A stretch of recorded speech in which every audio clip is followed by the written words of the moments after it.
Vamos começar falando de hormônio. Tem gente que diz que tudo começa por eles, né? Aliás, a gente acaba envelhecendo porque os hormônios vão caindo. Tem muita gente que defende, assim, com unhas e dentes, a gente cuidar bem dos nossos hormônios, fazer a reposição dos nossos hormônios. Mas sabe-se também que quando a gente pratica exercício físico, os hormônios são liberados. E aí, junto com os hormônios, vêm os neurotransmissores, que são responsáveis por ajudar a regular o sono, a digestão, melhorar a pressão sanguínea, dar aquela sensação de bem-estar, de vigor, de felicidade e até de relaxamento. Quem explica melhor essa relação entre hormônios e exercícios físicos é o médico do esporte, Dr. Lucas Caseri. Seja muito bem-vindo, doutor. Obrigada por estar aqui, um prazer te receber. Sentar aqui pertinho de você para a gente conversar, falar sobre hormônios. Bom, na verdade, eu nem sei se é importante falar sobre os hormônios ou primeiro falar sobre o exercício físico, que parece que é uma mesmice, porque toda hora eu caio nesse mesmo ponto, exercício físico. Mas tem tanta gente que sabe e ainda não faz, e é séria a coisa, né? É séria a coisa, precisa ter uma prática regular de atividades físicas, de exercício para uma boa qualidade de vida. Então isso é mandatório, né? Você estava falando sobre o envelhecimento, sobre os hormônios, né? E a atividade física é um jeito muito interessante de regular, de modular todos os nossos hormônios.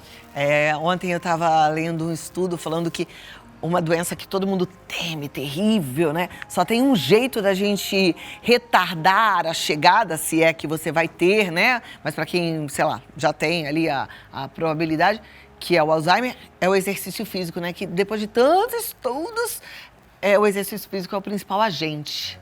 O exercício ele tem vários fatores, né, anti-inflamatórios, por exemplo, que vai contribuir a longo prazo. Muitas das doenças que a gente tem hoje, elas são de base inflamatória. Por exemplo, a aterosclerose, que é uma doença que vai depositando gordura na parede dos vasos, é por isso que tem um infarto, que tem o derrame. Ela é uma doença de base inflamatória. Então, quanto mais mecanismos que o seu organismo tiver para regular e modular essa inflamação, que às vezes a gente tem no nosso dia a dia mesmo, melhor vai ser para a sua saúde, né? A atividade física, ela libera vários diferentes grupos de hormônios, né? Então, por exemplo, a gente pode citar a endorfina e a serotonina, né? A endorfina é o hormônio que vai te dar a sensação de bem-estar, a sensação de recompensa da atividade física, aquela euforia, aquela alegria de ter feito um exercício, né? A serotonina, é o hormônio da felicidade, vai te dar aquela sensação gostosa de relaxamento, de mais empatia, de um sorriso mais fácil. Você tem os hormônios que são anabólicos, né? Então a testosterona e o hormônio de crescimento, que vão ajudar a aumentar a sua massa muscular, a diminuir a perda de células, né? O nosso corpo ele é super dinâmico, né? Ele vai renovando a cada dia, as células da pele mortas vão saindo e vão chegando células novas, né? E essas células que já vêm trabalhadas num estilo de vida saudável, como dieta, exercício físico, elas vêm muito melhores, inclusive com seu sistema imunológico, né, atuando nisso, prevenindo doença. É por isso que a atividade física tem uma grande evidência científica de que previne muitas condições de saúde, doenças, por exemplo. Tem que fazer, não tem negociação. Não tem. Eu falo sempre nas minhas redes sociais, quem me acompanha sabe que eu treino todo dia eu vou para academia. E que não é porque eu amo, não. É porque, bom, na verdade eu aprendi a amar. Já até falei isso. Uma vez entrevistei o Nuno Cobra, que era o preparador físico do Ayrton Senna, e ele falou essa frase que eu nunca esqueci. Que o mal do ser humano é que ele só faz aquilo que ele gosta, né? Só faz aquilo que ele quer. E ele tem que aprender a amar aquilo que ele tem que fazer. Então a gente precisa aprender a amar. Mas eu costumo dizer que é igual tomar banho e escovar dente. Não é todo dia que a gente quer tomar banho, escovar o dente. Às vezes a gente comeu, quer ficar deitado na cama, mas não pode, né? A gente tem que levantar e fazer. Exercício físico é a mesma coisa. Também é a mesma coisa, né? Uma coisa importante e interessante da atividade física, que é um outro grupo de hormônios também, que são os hormônios relacionados ao estresse. Então, a adrenalina e o cortisol, que são mecanismos que o nosso organismo, ao longo de toda a evolução, veio tendo, que é relacionado ao mecanismo de luta ou fuga. Tem um perigo, eu preciso dar uma série de jogar no seu organismo uma série de hormônios que vão fazer uma série de modificações, aumentar a sua pupila para você enxergar melhor, acelerar os batimentos cardíacos para você correr mais, jogar sangue para os músculos para você ter mais energia, né? E esse aguentar desse estressor da atividade física ajuda a regular e modular os estresses da vida diária. Porque a gente produz cortisol enquanto a gente está fazendo atividade física. Então a gente tem uma melhor sensibilidade, ou seja, a gente precisa secretar pequenas quantidades, cada vez menos, desses hormônios na atividade física. E aí, quando a gente tem os estressores da vida diária, que às vezes a gente não consegue evitar alguns problemas que acontecem, a gente lida melhor corporalmente falando com esse estresse. A gente tem uma sobrecarga orgânica, né? Porque o nosso psico, que é os nossos pensamentos, como a gente reage ao problema, ele vai influenciar no nosso sistema endócrino, que vai influenciar no nosso sistema imunológico. Então, ser muito estressado está mais associado a ter mais doenças, né? Isso é um mecanismo da própria fisiologia. Então, como a gente lida com esses estressores da vida diária, organicamente falando, a atividade física ajuda a prevenir esses danos, né, vamos dizer assim, desses estressores da vida diária. Então, precisa fazer, sempre, todos os dias. Interessante, olha que coisa boa.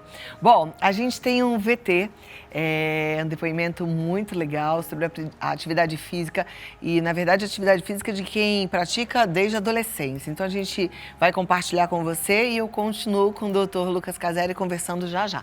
Vamos acompanhar juntos. Sou um cara muito ativo, que gosto muito de atividade física. Meu comportamento muda muito.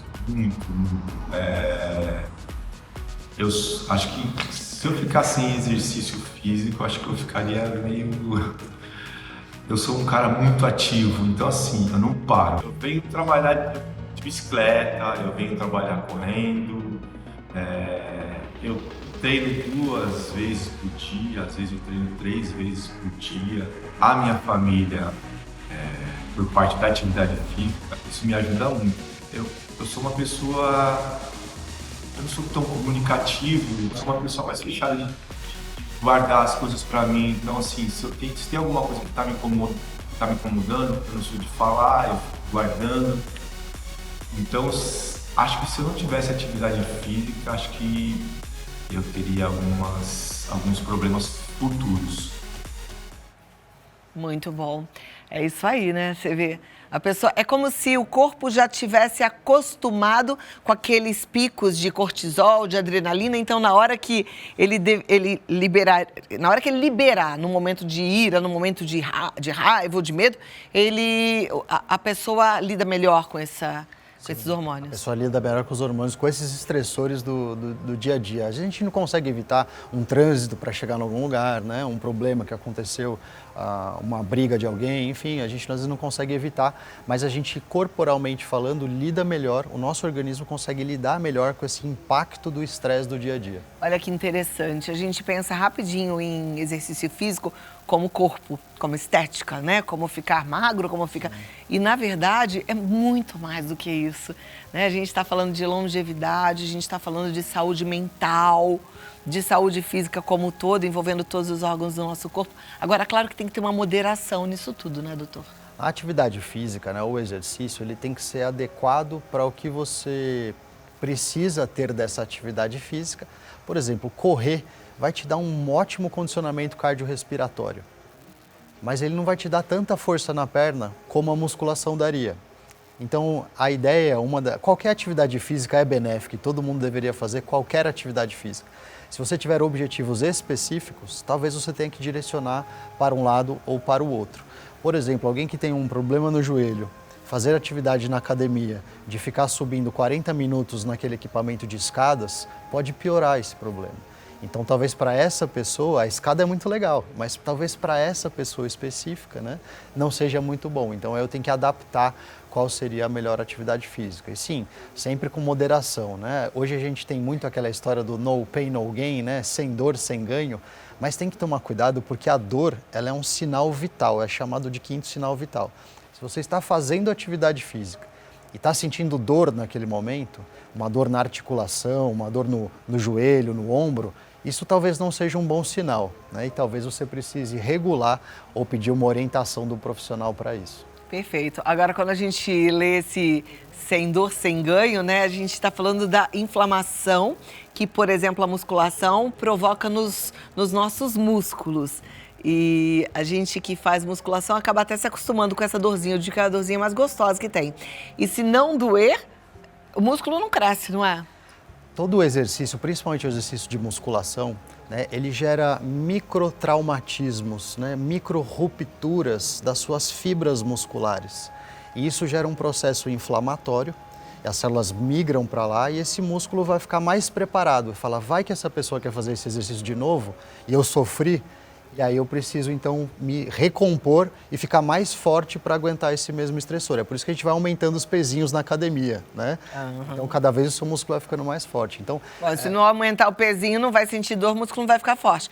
Eu tenho um monte de perguntas ainda para te fazer, desculpa te cortar, mas quero que você mande a sua também, lá no Vida Melhor Oficial. Manda a sua pergunta. Continua, doutor, por favor. Essa inflamação ela é importante para o crescimento muscular, né? E tem vários estudos muito interessantes que avaliaram, né, as pessoas que fazem atividade física têm um perfil de promover uma inflamação quando tem uma doença, porque a doença às vezes é um estado inflamatório. Eu vou lançar mão de mecanismos ali para combater algum bicho, por exemplo, que eu peguei.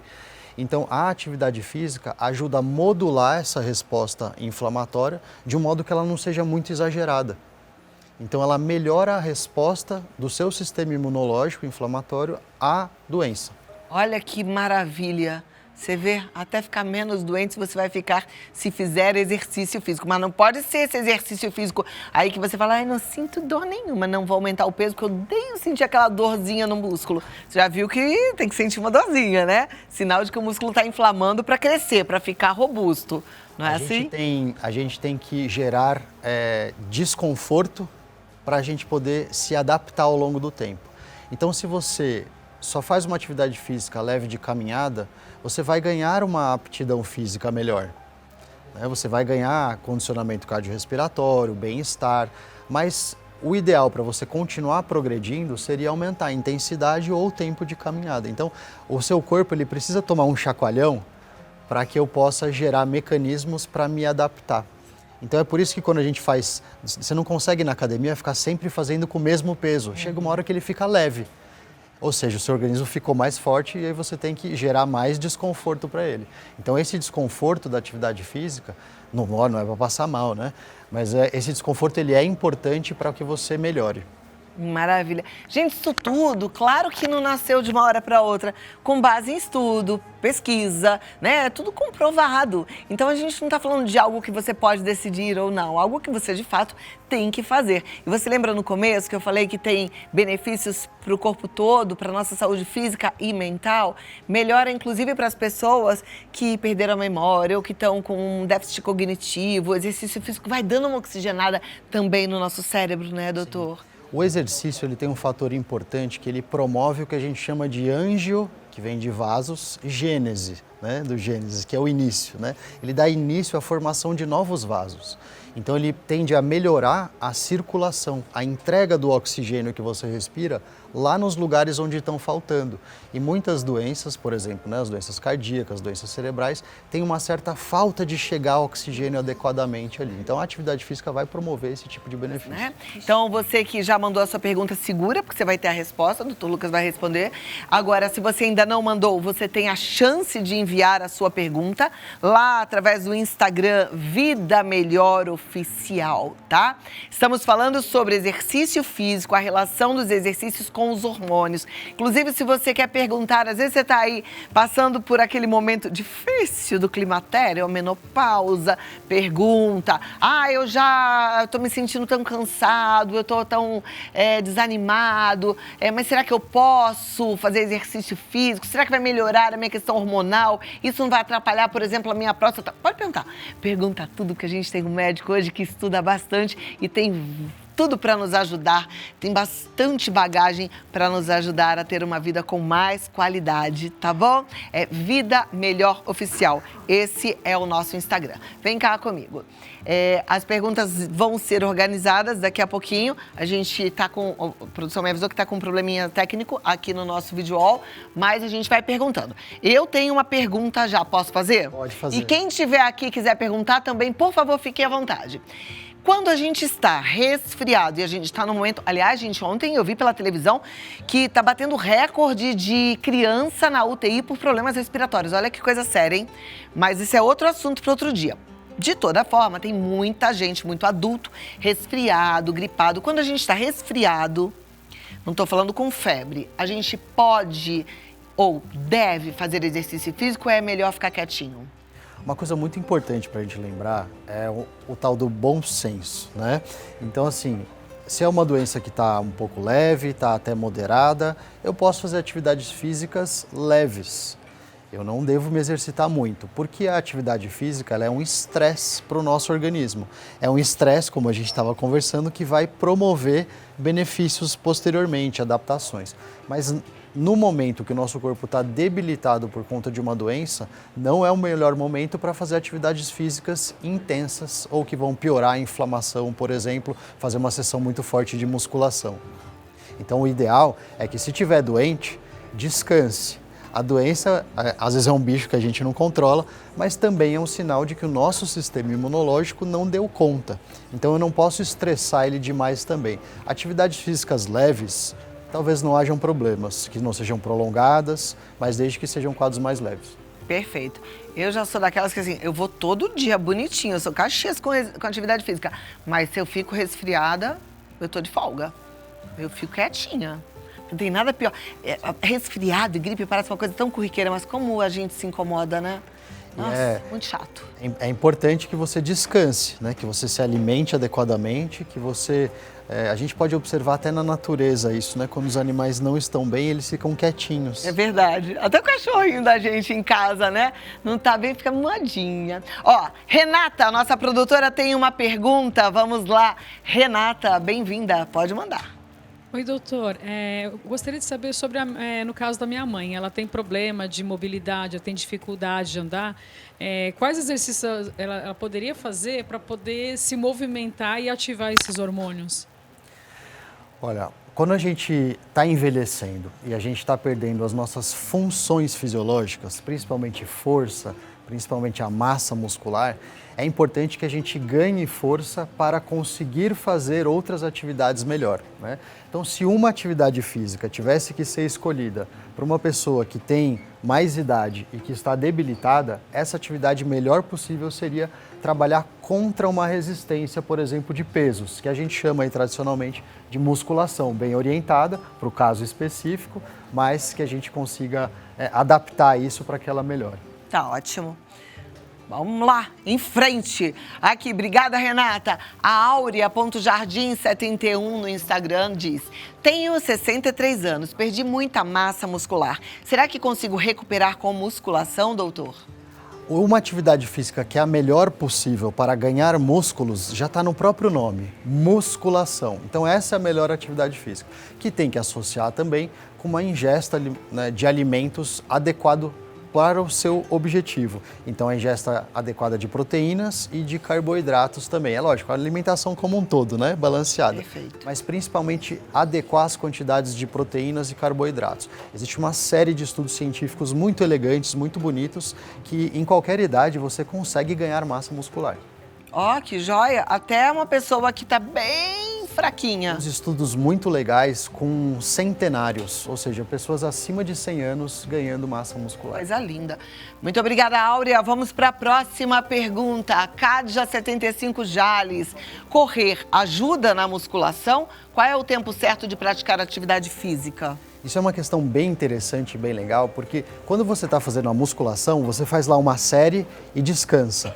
Neste descanso é onde você recupera o seu músculo para fazer uma nova série.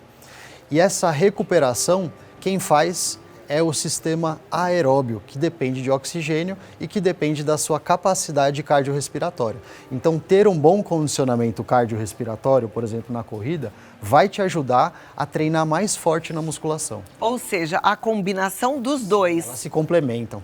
É verdade, doutor, que só correr, principalmente nessa fase mais madura que estamos, faz com que a gente perca massa magra, se a gente não fizer musculação, eu digo? A não ser que seja muito grande o tempo de prática de atividades físicas, né? Não é a melhor atividade para ganhar massa muscular. Suponha que eu não faço nada hoje e eu passei a evoluir de caminhada para trotes leves, para corrida, e hoje eu faço prova de 5 e 10 quilômetros.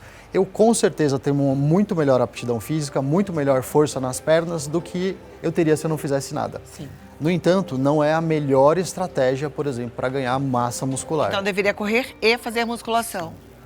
Tá. Quando você fala de alimentação, suplementação com whey protein é interessante para nossa turma que já está mais madura, que já está sentindo os sintomas da menopausa, por exemplo, que na menopausa a gente tem uma dificuldade maior de ganhar massa, perde um pouquinho, tem o risco de perder massa magra, né? Por conta também dos nossos próprios hormônios, que é o tema de hoje, que eles vão diminuindo e alterando conforme a gente vai envelhecendo, né?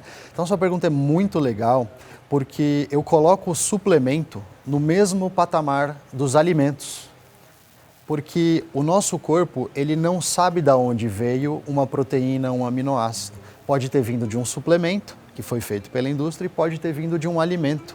Tanto faz para o nosso organismo. Então, o ideal é que ele seja suprido na sua demanda com esses nutrientes, que podem vir tanto da alimentação quanto da suplementação. O suplemento é uma estratégia interessante, porque, por exemplo, de proteína, ele te dá um concentrado muito grande num pó pequenininho que você consegue tomar num shake e você consegue tomar 2, 3 vezes ao dia sem ter, às vezes, a necessidade de comer, porque, às vezes, no nosso dia a dia corrido não dá para comer. Então, se puder comer, não precisa tomar o shake. O importante é suprir a necessidade de proteína que o nosso corpo pede. Eu diria que a suplementação ela é uma estratégia, ela é uma cartinha na nossa manga. Se eu não consigo comer adequadamente, por exemplo, eu não gosto de comer muito volume de comida, então eu teria que comer uma quantidade muito grande de arroz, por exemplo. Né? Para quem corre, faz ultramaratona, eu tenho que comer uma quantidade muito grande de arroz. Isso pode não me dar tanto conforto. E aí o que eu faço? Eu posso colocar um carboidrato, que é um suco, que tem 30 gramas de carboidrato ali num suco de laranja, e eu não comi tanto, e eu dei uma oferta maior de carboidrato. Então, muitas vezes é alimento concentrado, não é o suplemento. Tá, joia. A Hortência.63 Clemente diz, eu tenho hérnia de disco e gostaria de saber se é aconselhável fazer academia. É mandatório fazer academia, na verdade, né? Porque a gente consegue ver dentro da prática médica que às vezes eu tenho lá um exame da radiologia da coluna, um raio-x, uma ressonância, né? E eu olho esse exame e tem uma série de alterações, por exemplo, uma hérnia de disco, por exemplo, uma protusão, né, discal, que a gente fala, algumas alterações aí dos bicos de papagaio, que as pessoas chamam. Eu tenho alterações nessa coluna e a pessoa tem dor. Ela passa a fazer atividade física e aí ela continua com essa mesma estrutura, só que agora ela não tem dor, ou ela diminuiu bastante a dor. Então talvez eu não vá mudar o que já aconteceu de alterações no nosso maquinário biológico, mas eu consigo modular muito melhor o bem-estar dela e é mandatório fortalecer os músculos para sobrecarregar menos a coluna. Perfeito, não tem jeito não, gente, tem que fazer, não tem jeito. Bora lá, próxima pergunta. Obrigada, Hortência, pela sua participação. Vamos virar? Deixa eu ver se vira. Ivânia Cláudia Ribeiro, me achará. Quais os benefícios da hidroginástica?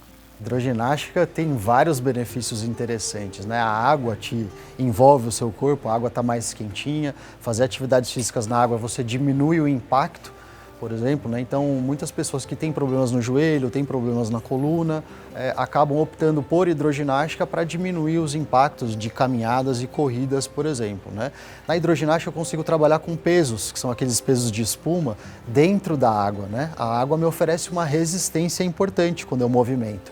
Então eu consigo fazer o fortalecimento muscular, eu consigo ganhar mobilidade dentro da hidroginástica e eu consigo, pelo próprio treinamento, ganhar bastante capacidade cardiorrespiratória.